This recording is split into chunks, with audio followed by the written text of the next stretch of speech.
ঈদের নামাজ পড়ার সঠিক নিয়ম ভিডিওটি কেউ টান দিবেন না, ইনশাল্লাহ সুন্দরভাবে বুঝিয়ে দিব। আপনি যখন ঈদগাহে ইমাম সাহেবের সাথে নামাজ পড়বেন, ইমাম সাহেব সর্বপ্রথম আল্লাহু আকবার বলে হাত বাঁধবেন, আপনিও হাত বাঁধবেন। তারপরে ইমাম সাহেব সানা পড়বেন। সানা পড়ার পর ইমাম সাহেব অতিরিক্ত 3 বার তাকবীর দিবেন। আল্লাহু আকবার বলবেন, হাত ছেড়ে দিবেন। দ্বিতীয়বার আল্লাহু আকবার বলবেন, হাত ছেড়ে দিবেন। তৃতীয়বার আল্লাহু আকবার বলবেন, হাত বেঁধে নেবেন। হাত বাঁধার পর ইমাম সাহেব সূরাতুল ফাতিহা এবং অন্য আরেকটি সূরা মিলাবেন। তারপরে রুকুতে যাবেন, সিজদা করবেন, প্রথম রাকাত কমপ্লিট করবেন। প্রথম রাকাত কমপ্লিট করার পর ইমাম সাহেব আল্লাহু আকবার বলে দাঁড়ানোর পর ইমাম সাহেব সূরাতুল ফাতিহা পড়বেন, অন্য আরেকটি সূরা মিলাবেন। অন্য আরেকটি সূরা মিলানোর পরে রুকুতে যাওয়ার পূর্বে ইমাম সাহেব আরও 3টি তাকবীর দিবেন।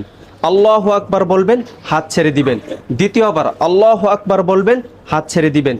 তৃতীয়বার আল্লাহু আকবার বলবেন, হাত ছেড়ে দিবেন। চতুর্থ তাকবীর আল্লাহু আকবার বলে রুকুতে চলে যাবেন। তারপরে রুকুর তাসবিহ পড়বেন, রুকু কমপ্লিট করবেন, সিজদাতে যাবেন, সিজদা কমপ্লিট করার পর ডানে বামে সালাম ফিরিয়ে নামাজ শেষ করবেন। এই ভিডিওটি সর্বোচ্চ শেয়ার করবেন যেন সবাই ঈদের নামাজ সম্পর্কে জানতে পারে, আপনিও সওয়াব পাবেন ইনশাআল্লাহ।